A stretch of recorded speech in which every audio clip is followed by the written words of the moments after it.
Hi Chaitan గారు. Hello madam. జీలకర్రతో weight loss అవ్వచ్చా? ఇది సాధ్యమేనా?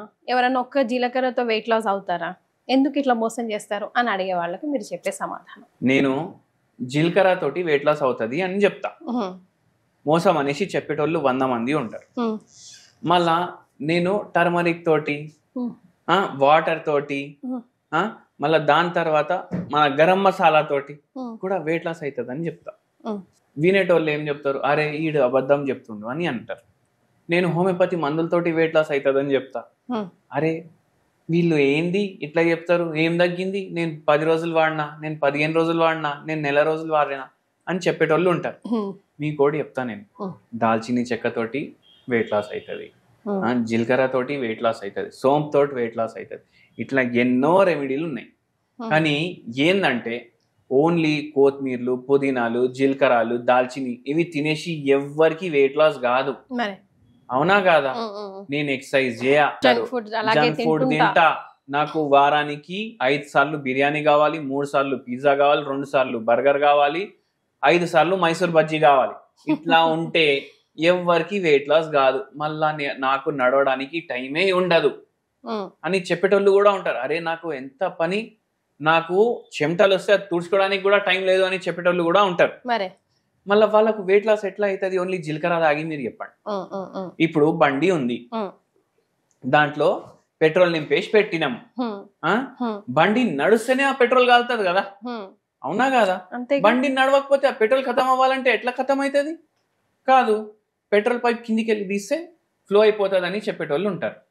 కానీ బండి నడవకపోతే పెట్రోల్ మీరు అట్లా ఖతం చేస్తే దాని అర్థం ఏంది? ఏదో మీరు ప్రొసీజర్ చేయించుకున్నారు, లైపోసక్షన్ చేయించుకున్నారు, ఇట్లా చేసి మీరు వెయిట్ తగ్గించుకుంటారు. మళ్ళీ దానికి ఏదో ఎఫెక్ట్ అవుతుంది కదా. మీరు గూగుల్ చేసి చూసుకోండి, మన ఫేమస్ ఒక సినిమా యాక్టర్ కి చాలా ప్రాబ్లం అయింది లైపోసక్షన్ చేయించుకొని. ఏదన్నా చేస్తే వితౌట్ సైడ్ ఎఫెక్ట్ చేసుకోవాలనుకోండి, మీరు హోమియోపతి మందులు వాడుతూ నేను చెప్పిన సింపుల్ టిప్స్ ఫాలో చేయండి. మరి ఇప్పుడు జీలకర్రతో ఏం చేయాలంటారు? ఏం చేయాలి నేను చెప్తా. ఇప్పుడు మీరు ఏం చేయాలంటే షాయి జీరా ఉంటుంది. షాయి జీరా అంటే కూడా ఒక టైప్ ఆఫ్ జీలకర్ర. అది మీరు అది 2 చెంచాలు తీసుకోవాలి, 1 చెంచా సోంపు తీసుకోవాలి. ఇవి 2 మీరు బాయిల్ చేయాలి. 2 బాయిల్ చేస్తే ఇది జీరా టీ లాగా రెడీ అవుతుంది. జీరా ప్లస్ సోంపు టీ కూడా చెప్పొచ్చు. ఓన్లీ జీరా వేసుకున్నారు అనుకోండి, జీరా టీ అనేసి కూడా చెప్తారు. ఇది ఫిల్టర్ చేసుకోండి. ఇది డైలీ ఈవినింగ్ మీరు తాగండి. 5:30, 6 o'clock తాగినరు అనుకోండి, దాని అరగంట తర్వాత మీరు డిన్నర్ చేసుకోవాలి. ఇది ఏం చేస్తుంది? మన గట్ హెల్త్ కి మంచిగా చేస్తుంది. మళ్ళీ దాని తర్వాత మెటబాలిజం పెంచుతుంది మన బాడీలో. మళ్ళీ దాని తర్వాత ఇన్ఫ్లమేషన్ తగ్గిస్తుంది, అందుకే వెయిట్ తగ్గుతుంది.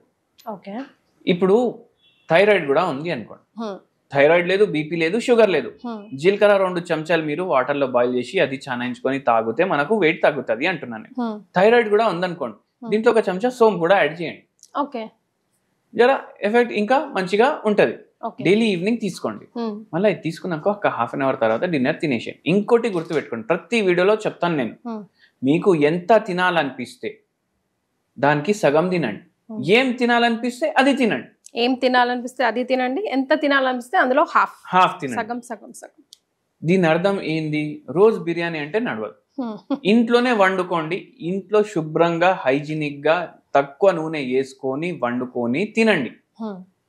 ఫ్రైడ్ ఫుడ్లు ఎక్కువ ప్రిఫర్ చేయకండి. గులాబ్ జామ్ తినాలనిపిస్తే సగమే తినండి. నాకు 5 తినాలనిపిస్తుంది, 2.5 తింటా, 10 తినాలనిపిస్తుంది, 5 తింటా అని కాదు. స్వీట్ అంటే సగం, వాడు చేసి ఇచ్చిన సైజ్ ఏదన్నా, గులాబ్ జామ్ అన్నా, కాజు కత్లీ అన్నా, ఏదన్నా సగం తినండి. హోమియోపతి మెడిసిన్ ఎలా హెల్ప్ చేస్తాయండి మనిషి బాడీకి? ఇప్పుడు ఒక పేషెంట్ కి 140 kgs ఉండే మేడం, ఆ పేషెంట్ కి థైరాయిడ్ ఉంది, షుగర్ ఉంది, బీపీ ఉంది, అన్నీ ఉన్నాయి. ఆ పేషెంట్ కి హోమియోపతి మందులు మేము ఇసుకుంటా, ఆ పేషెంట్ కి సేమ్ హోమ్ రెమెడీ కూడా చెప్పినాం.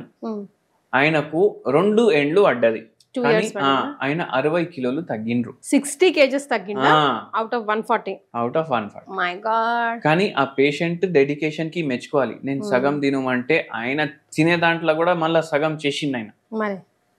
ఎందుకంటే ఆల్రెడీ వెయిట్ చాలా ఎక్కువ ఉండే. అప్పుడు నీరసం రాదా చైతన్ గారు? రోజు తినేదానికన్నా తగ్గించి తింటే బాడీకి ఎందుకు వస్తుంది? నాకు చాలా మంది ఈ క్వశ్చన్ అడుగుతారు, మేడం ఎందుకు వస్తుంది నీరసం?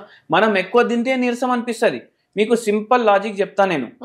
మీరు ఒక్క చూడండి, లంచ్ చేయలేదు అనుకోండి టైంకి, మీకు యాక్టివ్ అనిపిస్తుంది కొద్దిసేపు అయిపోతే. కాదు చైతన్ గారు, ఇప్పుడు మనకి బాడీకి అందాల్సిన ప్రోటీన్స్, వైటమిన్స్, మినరల్స్ అవన్నీ, క్యాలరీస్ అవన్నీ అందాలి కదా. ఇప్పుడు మనిషి లావు ఎందుకున్నాడు? అన్ని ఉన్నాయి కదా మన దగ్గర, ఎక్సెస్ ఉన్నాయి కాబట్టి. ఇప్పుడు లంచ్ మీరు తినలేదు అనుకోండి ఒక్కరోజు, మీకు యాక్టివ్ గానే ఉంటుంది. నార్మల్ గా మార్నింగ్ నుంచి మూడ్ ఎట్లా ఉంది అట్లానే కంటిన్యూ అవుతుంది. మీరు లంచ్ తిన్నారనుకోండి, అప్పుడు మీకు నీరసం అనిపించదా? కొంచెంసేపు పవర్ నాప్ వేయాలనిపిస్తుంది. అరే మంచిగా పడుకోవాలి, ఏసీ మంచిగా 21, 22 మీద ఉంది, కప్పుకొని మంచిగా పడుకోవాలని అనిపిస్తుంది. కానీ అదే రోజు మీరు స్కిప్ చేసి చూడండి, మీరు ఇంకా లంచ్ లేదంటే ఇవాళ స్కిప్ చేసి చూడండి మీరు ఎంత యాక్టివ్ గా అనిపిస్తుంది అనేసి.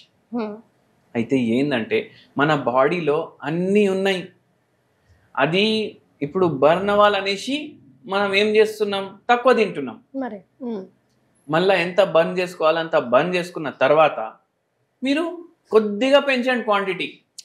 ఉదాహరణకి మార్నింగ్ 2 ఇడ్లీలు తింటున్నారు, 4 తినాలనిపిస్తే 2 తింటున్నారు. ఇప్పుడు 2 తిన్నాక మీకు ఎంత వెయిట్ లాస్ చేసుకోవాలో అంత చేసుకున్నారు అనుకోండి, 2.5 ఇడ్లీలు తిని చూడండి స్టాగ్నెంట్ గా ఉంటుందా లేదా. రైట్. స్టాగ్నెంట్ గా ఉంటే అది కంటిన్యూ చేయండి అట్లా. సో వెయిట్ లాస్ కి కూడా హోమియోపతి చాలా హెల్ప్ చేస్తుంది. ఈ పేషెంట్ కి వెయిట్ లాస్ కూడా అయింది, థైరాయిడ్ కూడా తగ్గింది, షుగర్ కూడా తగ్గింది, వెయిట్ కూడా తగ్గింది. ఇది మిత్ కాదా? వెయిట్ తగ్గితే అన్ని రోగాలు ఆటోమేటిక్ గా కంట్రోల్లోకి వస్తాయి? మిత్ కాదు, అది ఫ్యాక్ట్. అది ఎందుకంటే వెయిట్ తగ్గితే షుగర్ కంట్రోల్లో వస్తుంది, బీపీ కంట్రోల్లో వస్తుంది. 100% అది మిత్ కాదంటారు అయితే. కాదు. Right. Thank you so much. Thank you అండి.